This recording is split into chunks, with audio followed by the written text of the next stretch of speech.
Bismillahirrahmanirrahim. Assalamu alaikum, all dear students. I am Muhammad Afzal Qureshi, lecturer in chemistry from Government Neolegal College, Tandwada.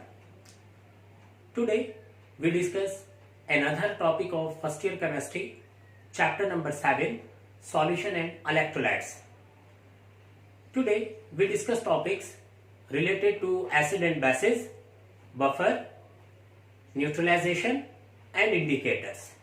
We discuss all this topic in detail and know what is buffer, what is neutralization, what is indicator and how they work out.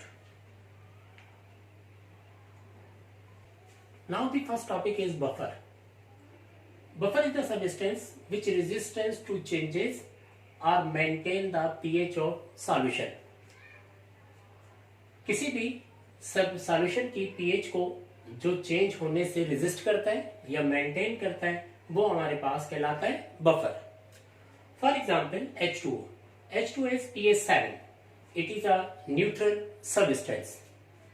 It absorbs carbon dioxide to form carbonic acid and same absorbing silicates of glass. In both conditions, the pH of water changes. Buffer is mostly important in biological process. For example, blood has pH 7.3. We use different foods which are acidic, basic. In blood naturally, different buffers are present. Carbonate, phosphates, sulfates. Either here we use carbonic acid H2CO3, which is also a weak acid, behave as a buffer. So buffer used in daily life to preserve or protect or maintain or resistance to change the pH.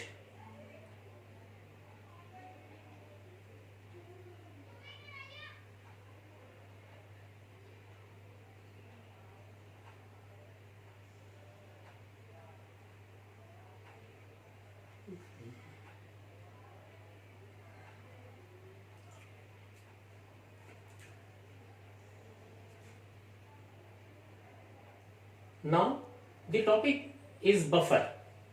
Buffer is the substance which resists to changes or maintain the pH of solution. Buffer हमारे पास वो substance होता है जो किसी भी solution की pH को change होने से रोकता है या मेंटेन करता है, वह हमारे पास कहलाता है buffer. For example water is pH 7. It is a neutral substance. Water absorb carbon dioxide to form carbonic acid and also absorbing silicates of glass. In both condition the pH of water changes. Water हमारे पास एक neutral substance है जिसकी pH क्या होती है 7 होती है. Water चाहे वो एटमॉस्फेयर वगैरह से कार्बन डाइऑक्साइड को एब्जॉर्ब करता है, कार्बोनिक एसिड की फॉर्मेशन करता है, इसी तरह सिलिकेट्स ऑफ ग्लास को एब्जॉर्ब करता है. तो इन दोनों कंडीशन के अंदर वाटर की पीएच है वो चेंज हो जाती है. Mostly important in biological process. Buffer is mostly important in biological process. For example, is blood. The pH is 7.3. We use different foods, acidic, basic, so the pH of blood changes. But naturally, this pH maintain because in naturally different buffers are present in blood. Phosphates, carbonates, sulfates. For example, carbonic acid H2CO3, which is also a weak acid, here used as a buffer. So buffer is mostly important in biological process. Buffer हमारे पास mostly important होते हैं biological process के अंदर.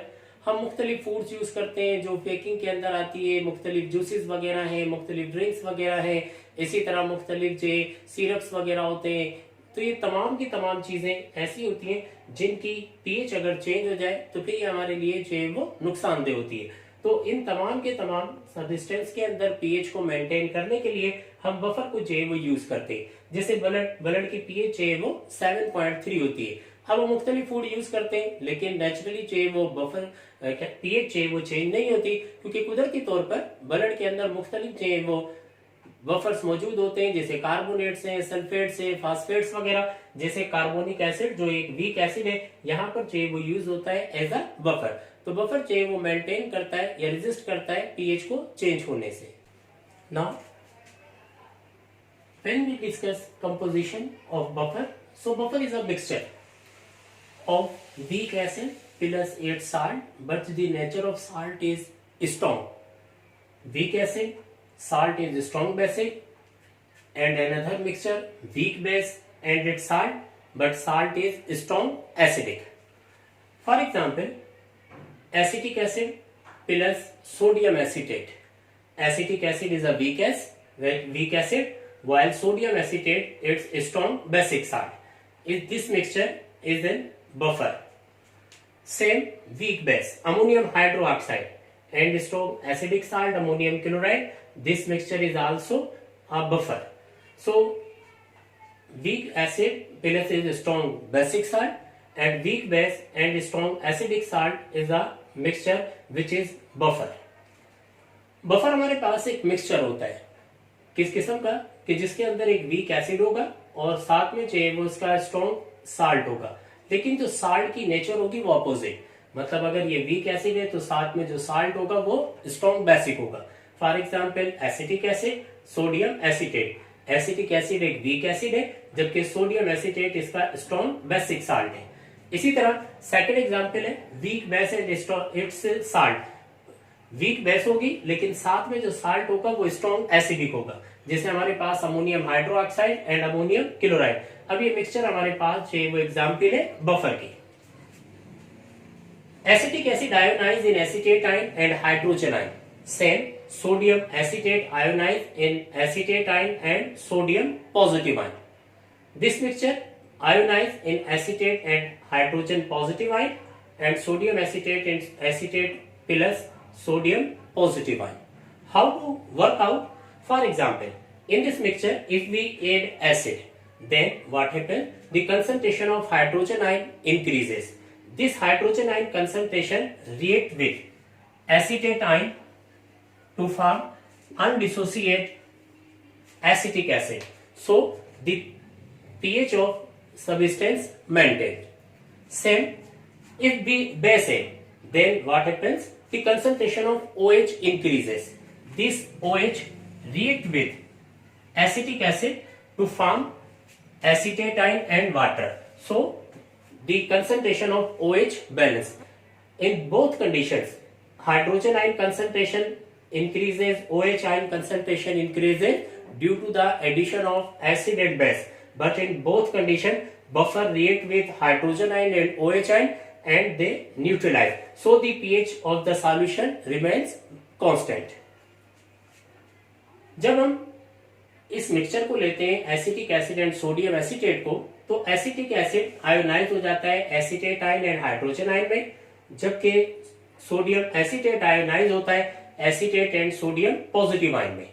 अब ये workout किस तरीके से करता है कि अगर हम इस मिक्सचर के अंदर एसिड को ऐड करते हैं तो ये हाइड्रोजन आयन की कंसंट्रेशन क्या हो जाती है? इंक्रीज. अब उसे बैलेंस करने के लिए एसीटेट आयन हाइड्रोजन के साथ रिएक्ट करते हैं और अनडिसोसिएट एसिटिक एसिड बना लेते हैं. तो वो जो हाइड्रोजन आयन की कंसंट्रेशन इंक्रीज हुई थी वो एसीटेट के साथ रिएक्ट कर बैलेंस हो जाती है. इसी तरह अगर इस मिक्सचर के अंदर हम बेस को ऐड करते हैं तो बेस क्या करती है? OH आयन की कंसंट्रेशन इंक्रीज होती है, जिसे बैलेंस करने के लिए एसिटिक एसिड के सबस्टेंस मॉलिक्यूल रिएक्ट करते हैं OH के साथ और फॉर्मेशन कर लेते हैं वाटर की. तो इस कंडीशन के अंदर भी जो OH की कंसंट्रेशन इंक्रीज हुई थी वो क्या हो गई? बैलेंस हो गई. और जब OH की कंसंट्रेशन बैलेंस हो जाएगी तो सॉल्यूशन की पीएच जो है वो सेम रहेगी. तो ये कंडीशन, ये हमारे पास रिएक्शन जो है वो एक्सप्लेन करते कि किस तरीके से बफर जो है वो मुख्तलिफ एसिड बेस के साथ रिएक्ट करता है और सॉल्यूशन की पीएच को मेंटेन करता है. डिफरेंट जो है वो बफर्स को हम प्रिपेयर करते हैं डिफरेंट पीएच के लिए. मीन जिस किस्म की पीएच रिक्वायर होती है उसी किस्म का हम बफर जो है वो यूज करते हैं ताकि वो उस एक पर्टिकुलर पीएच के अंदर उस सॉल्यूशन की पीएच को जो है वो मेंटेन रखे. Now the second topic is neutralization. Neutralization is a process in which an acid and a base react to form salt and water. Acid and base react and form salt and water, and the acid and base lose their character. For example, HCl react with sodium hydroxide to form sodium chloride and water. Here acid H and base OH react and form neutral water. So this process is called neutralization. When we study neutralization, there are two types of neutralization. One is complete neutralization and other is partial neutralization. In complete neutralization, strong acid react with strong base and form salt and water. This salt which is formed is the neutral salt. Second, partial neutralization. In partial neutralization, an acid react with a base, salt and water form, but the salt contain hydrogen ion or salt contain OH ion. So here this process is not complete neutralized because in which H and OH character present. H2SO4 react with KOH, form potassium hydrogen sulfate. So here hydrogen present, so it is not completely neutralized. Second, HCl react with calcium hydroxide CaOH2, so form calcium chlorohydroxide and water. Here salt also contain OH group, so this is not completely neutralized. When salt contain hydrogen, so this salt is acidic, and when salt contain OH, this salt is basic. So then this process called partial neutralization. It is also strong acid and weak base, or weak base and strong acidic is also examples of partial neutralization. Neutralization जो हम लेते हैं, तो neutralisation वो process होता है जिसमें acid base react करते हैं और फॉर्मेशन करते हैं साल्ट एंड वाटर की. ये प्रोसेस हमारे पास कहलाता है न्यूट्रलाइजेशन, जिसमें एसिड एंड बेस अपना जो करेक्टर है, मतलब एसिडिक बेसिक, वो लूज कर देते हैं और न्यूट्रल जो है वो वाटर की फॉर्मेशन करते हैं. मिसाल के तौर पर HCl को हम सोडियम हाइड्रोक्साइड से रिएक्ट करवाते हैं, सोडियम क्लोराइड एंड वाटर की फॉर्मेशन होती है. अब यहाँ पर HCl का H और NaOH का OH आपस में रिएक्ट करते हैं, क्या बन जाता है वाटर, और साथ में सोडियम क्लोरीन मिलकर सोडियम क्लोराइड बना देते हैं. अब यहाँ पर एसिड ने भी अपना करेक्टर लूज कर दिया और बेस ने भी, तो ये प्रोसेस कहलाता है न्यूट्रलाइजेशन. न्यूट्रलाइजेशन को जब हम डिस्कस करते हैं, स्टडी करते हैं, तो टू टाइप्स होती है. एक कहलाती है कंप्लीट न्यूट्रलाइजेशन और एक कहलाती है पार्शियल न्यूट्रलाइजेशन. कंप्लीट न्यूट्रलाइजेशन वो है जिसमें एसिड रिएक्ट करे बेस के साथ, एक strong acid strong base react करे और साल्ट वाटर बने. साल्ट की नेचर चाहिए वो क्या होगी, न्यूट्रल होगी. या ये कह सकते हैं कि जो भी साल्ट फॉर्म हो उसके पास ना तो हाइड्रोजन आयन हो ना OH आयन हो, तो ये प्रोसेस हमारे पास कहलाता है कंप्लीट न्यूट्रलाइजेशन. कंप्लीट न्यूट्रलाइजेशन से हमेशा जो साल्ट बनेगा वो हमारे पास न्यूट्रल साल्ट होगा. सेकंड होती है पार्शियल न्यूट्रलाइजेशन. पार्शियल न्यूट्रलाइजेशन लेते हैं तो वहां पर क्या होता है कि एसिड और बेस रिएक्ट करते हैं, लेकिन एसिड के कंप्लीट जो है वो हाइड्रोजन आयन जो है वो न्यूट्रलाइज नहीं होते, मतलब साल्ट जो है वो कंटेन करता है हाइड्रोजन आयन. इसी तरह एक एसिड और बेस को रिएक्ट करवाते, साल्ट एंड वाटर बनता है, लेकिन साल्ट के बेस के जो OH है वो कंप्लीटली न्यूट्रलाइज नहीं होते. तो ये दो प्रोसेस हैं जिनके अंदर साल्ट के पास हाइड्रोजन आयन मौजूद हो या साल्ट के पास OH आयन मौजूद हो, ये हमारे पास कहलाती है पार्शियल न्यूट्रलाइजेशन. इसी तरह अगर साल्ट हाइड्रोजन आयन कंटेन करता है तो ये हमारे पास होता है एसिडिक साल्ट, और अगर साल्ट OH आयन कंटेन करता है तो ये हमारे पास होता है बेसिक साल्ट. कंप्लीट न्यूट्रलाइजेशन के जरिए जो साल्ट बनेगा वो न्यूट्रल होगा. इसी तरह पार्शियल न्यूट्रलाइजेशन के जरिए जो साल्ट बनता है वो या तो एसिडिक होगा या बेसिक होगा. इसी तरह हमारे पास जो स्ट्रॉन्ग एसिड रिएक्ट करता है वीक बेस के साथ, या वीक बेस रिएक्ट करती है स्ट्रॉन्ग एसिड के साथ, ये भी हमारे पास जो है वो स्ट्रॉन्ग एसिड रिएक्ट करता है वीक बेस के साथ, या वीक एसिड रिएक्ट करता है स्ट्रॉन्ग बेस के साथ. ये प्रोसेस भी हमारे पास पार्शियल न्यूट्रलाइजेशन कहलाते हैं. तो न्यूट्रलाइजेशन के अंदर एसिड बेस रिएक्ट कर साल्ट वाटर बनाते हैं और अपने कैरेक्टर को लूज कर देते हैं. Now the third topic is indicator. Indicator used to determine the end point in titration. In titration, we use indicator to determine end point. For example, acid base titration. For example, we react acid and base or titrate acid and base. Both are colorless. Then how we identify, how we observe the reaction between acid and base is completed? So we use indicator. Indicator color changes the signal to end point of acid and base titration or other titrations. For example, sodium hydroxide and acetic acid titrated. Sodium hydroxide and acetic acid both solution are colorless. When we titrate, we use phenolphthalein indicator. Phenolphthalein indicator color light pink when the sodium hydroxide and acetic acid reaction complete. So its color changes is the signal to acid and base reaction is completed or the end point achieved. Indicators are complex molecules. Indicators are complex molecule. They are either weak acid or weak bases. Different indicators we use in the laboratory. For example, litmus, methyl orange, phenolphthalein, universal indicator, and so on. Different indicators give different color in acid, base or neutral solution. So we observe their color and identify acid, base or neutral. Methyl orange.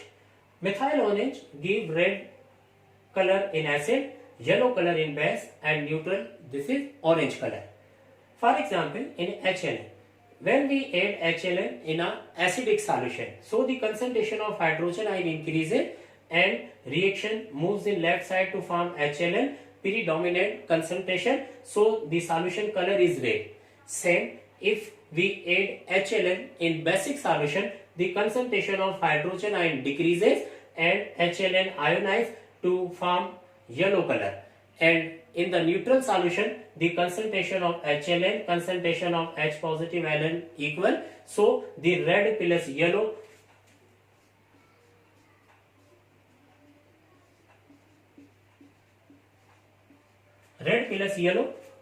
color combine to form orange color. So by the color observation we identify solution acidic, basic or neutral. Number third topic है हमारे पास indicator. Indicator वो substance होता है जो किसी भी titration के दौरान एंड पॉइंट को आइडेंटिफाई करता है. जैसे मिसाल के तौर पर आप एसिड बेस टाइट्रेशन लेते हैं. अब आमतौर पर एसिड एंड बेसिस कलरलेस होते हैं, तो जब हम उन्हें रिएक्ट करवाते हैं, मिक्स करते हैं, तो फिर हमारे पास आइडेंटिफिकेशन किस तरीके से हो कि कहां पर रिएक्शन जो है वो कंप्लीट हो गया. तो इसके लिए हम यूज करते हैं इंडिकेटर. मिसाल के तौर पर हम sodium hydroxide and acetic acid को रिएक्ट करवाते हैं, टाइट्रेशन करवाते हैं, तो यहाँ पर हम फिनाफ्थलीन इंडिकेटर को यूज करते हैं. जहां पर सॉल्यूशन का कलर जो है वो लाइट पिंक हो जाता है, वहां पर हम अपने रिएक्शन को स्टॉप कर देते हैं. जैसे फॉर एग्जांपल एसिटिक एसिड को हम टाइट्रेट करवा रहे हैं सोडियम हाइड्रोक्साइड से, तो एसिटिक एसिड के सॉल्यूशन में हम फिनाफ्थलीन इंडिकेटर ऐड करते हैं. फिनाफ्थलीन एसिड के सॉल्यूशन के अंदर कलरलेस होता है. फिर हम इसे टाइट्रेट करवाते हैं सोडियम हाइड्रोक्साइड से, तो जैसे जैसे सोडियम हाइड्रोक्साइड ऐड होता रहता है और जब ये रिएक्शन का कलर चेंज, रिएक्शन फ्लास्क का कलर चेंज स्लाइट पिंक हो जाता है, तो ये इस बात की इंडिकेशन होती है कि एसिड एंड बेस के दरमियान, mean sodium hydroxide and acetic acid के दरमियान रिएक्शन चेंज वो कंप्लीट हो गया. तो टाइट्रेशन के दौरान इंडिकेटर का कलर चेंज होना इस बात का सिग्नल होता है, इस बात की आइडेंटिफिकेशन है कि रिएक्शन कंप्लीट हो गया. इंडिकेटर जो है वो कॉम्प्लेक्स मॉलिक्यूल्स होते हैं. इंडिकेटर कॉम्प्लेक्स मॉलिक्यूल्स होते हैं और ये आमतौर पर या तो वीक एसिड्स होते हैं या वीक बेसिस होती है. इसी तरह हम डिफरेंट इंडिकेटर को यूज करते हैं डिफरेंट चाहिए वो टाइट्रेशंस के अंदर, डिफरेंट चाहिए वो पैरामीटर्स के अंदर, मिक्सर मीडियम के अंदर. फॉर एग्जांपल लिटमस है, मिथाइल ऑरेंज है, फिनाफ्थलीन है, यूनिवर्सल इंडिकेटर है, और इसी तरह मुख्तलिफ चाहिए वो इंडिकेटर्स को यूज करते हैं. हम यहाँ पर एक एग्जाम्पल लेते हैं. अच्छा, इन इंडिकेटर्स का डिफरेंट डिफरेंट कलर होता है सॉल्यूशन के अंदर, जिसके जरिए इनकी आइडेंटिफिकेशन होती है.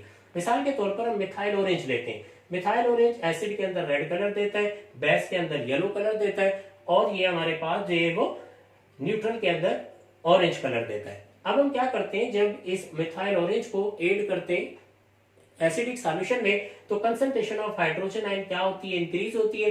तो यहाँ पर हाइड्रोजन आयन रिएक्ट करते हैं एनएन के साथ और फॉर्मेशन करते हैं HLN की, मतलब HLN की कंसंट्रेशन इंक्रीज हो जाती है, तो इट मींस रेड कलर चाहिए वो फॉर्म होता है. इसी तरह रेड कलर अपीयर हो जाता है. इसी तरह जब हम इसे ऐड करते हैं किसी बेस के अंदर तो वहां पर H रिएक्ट कर जाता है OH के साथ, तो H की कंसंट्रेशन डिक्रीज होती है, तो ये HNN आयोनाइज हो जाता है H positive and Ln negative में। तो यहाँ पर जो हमारे पास प्रीडोमिनेंट कलर होता है सॉल्यूशन का, वो हमारे पास होता है येलो।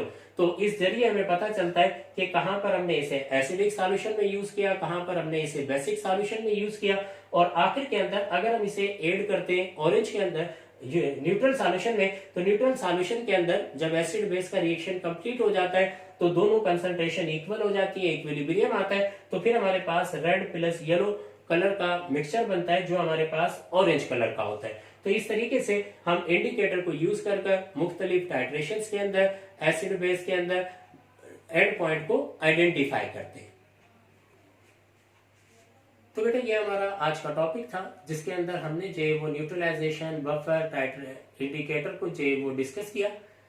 इसके मतलब कोई भी अगर क्वेश्चन हो तो आप कमेंट्स के अंदर मालूम कर सकते हैं। बाकी इंशाल्लाह हम अपने नेक्स्ट लेक्चर के अंदर, नेक्स्ट वीडियो के अंदर अपने अगले जो वो टॉपिक्स को डिस्कस करेंगे। अपना ख्याल रखिएगा। अल्लाह हाफिज।